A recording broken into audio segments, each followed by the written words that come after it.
ध्यान लगाएं। जब बाइबल आप पढ़िए, आप जब भी बाइबल को पढ़ेंगे ना, मैं जब भी पढ़ता हूँ मैं आशीषित होता हूँ। अभी मैं पढ़ रहा हूँ आपके साथ में, मैं इसमें बहुत सारी बातों को सीख रहा हूँ।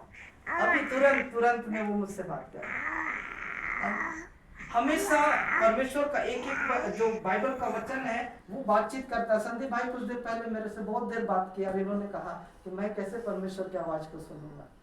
संदीप भाई यही तरीका है सुनने का, आपको अपने मन को तैयार करना पड़ेगा।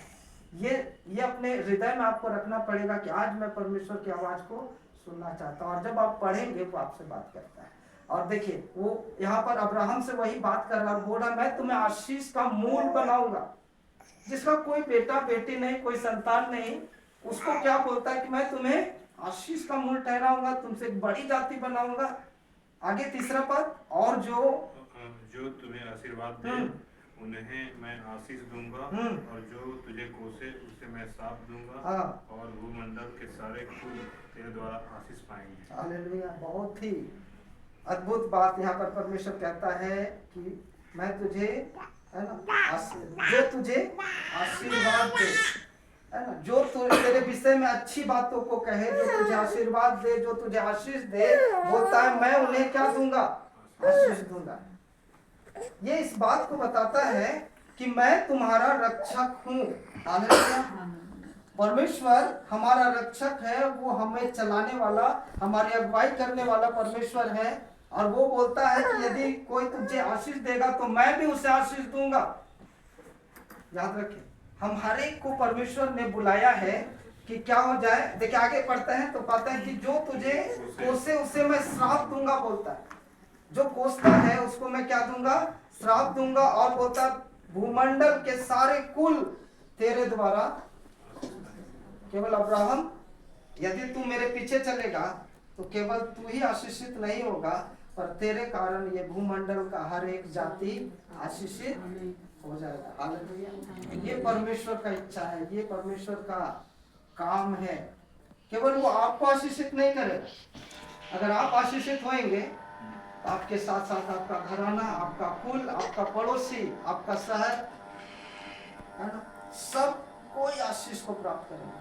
परमेश्वर जब भी बुलाता है ना, वो केवल आपको आशीषित नहीं करने के लिए बुलाता है, वो आपके द्वारा काम करना चाहता है और आपके द्वारा वो दूसरों को आशीष देना चाहता है। ये परमेश्वर का अद्भुत योजना है ना। परमेश्वर हमेशा दूसरों को आशीष देने के लिए, है ना, अपने आज्ञाकारी लोगों को वो चुनता है और उनको बुलाता है। अब्राहम ने क्या किया जब उसने परमेश्वर की आवाज को सुना?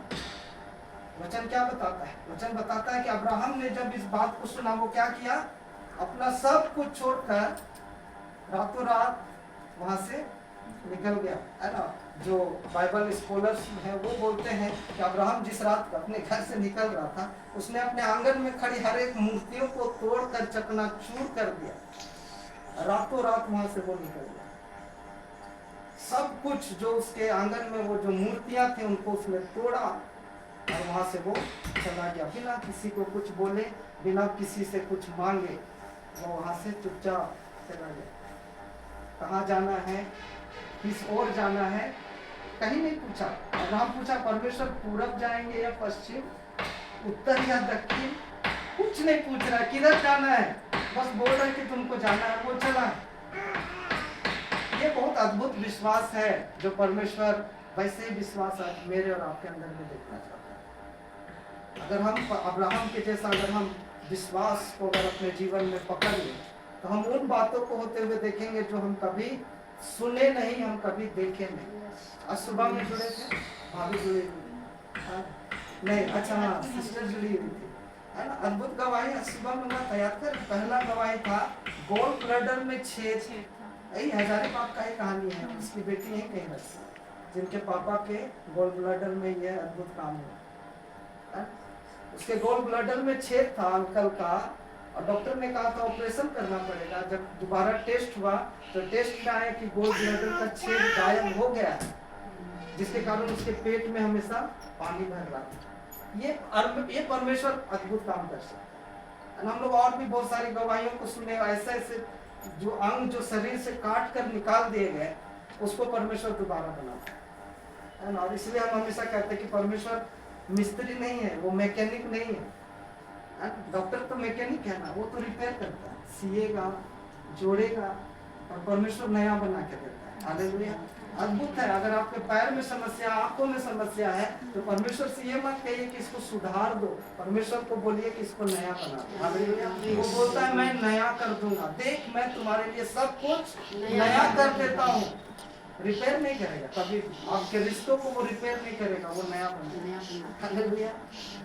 आपकी समस्याओं को वो रिपेयर नहीं करेगा, समस्याओं को बदल देता है। हालेलुया। हम लोग कुछ दिन पहले सुरेश भाई की गवाही सुने होंगे, अभी नहीं जुड़ गए, पता लगता है उनका काम हो गया तो वो अब चले गए, है ना। उनको समस्या था अपने ऑफिस में, जो एसपी थी मैडम थी, वो उसको परेशान करती थी, प्रताड़ित करती थी, 3 लोगों का काम अकेले कराती थी, ऊपर से उसमें भी गाली देती थी। जो लोग पुलिस में, वो लोग बेहतर जान सकते हैं है ना, कि कैसे गालियां मिलती है। क्योंकि मैं भी ऐसे ही जगह में था, सरकारी ऑफिस में, तो पता है कि साहब लोग कैसे गाली देते हैं। सुन के नहीं लगता था कि ये लोग IAS लोग हैं, ऐसी गालियों को देते थे। तो वो हम लोगों ने प्रार्थना किया, वो भी विश्वास में बने रहे, और परमेश्वर ने उनको उस जगह से निकाल कर दूसरी जगह भेज दिया। वो प्रार्थना कर रहे थे, परमेश्वर इसका मन बदल जाए। हम लोगों ने दुआ किया, परमेश्वर तेरी इच्छा के अनुसार इस भाई के लिए हो। हम जानते हैं कि परमेश्वर हमारे लिए भली इच्छाओं को रखे। उसको क्या किया परमेश्वर ने, उस डिपार्टमेंट, उस सेक्शन से निकाल कर दूसरे सेक्शन में पहुंचा। जब सब कुछ ठीक हो गया तो सुरेश भाई को लगा परमेश्वर को क्या दे, सब कुछ तो ठीक हो गया, है ना। ये होता है, ये होता है। हम लोग अपने सेवकाई में इसको बहुत देख रहे हैं। ये होता है, लोग आते हैं, सब कुछ ठीक, फिर लोग चले भी जाते हैं। पर अब्राहम को जब परमेश्वर ने बुलाया, तो वो इसलिए नहीं बुलाया कि केवल अब्राहम आशीषित हो जाए, पर वो परमेश्वर की एक बड़ी योजना थी कि अब्राहम के विश्वास करने के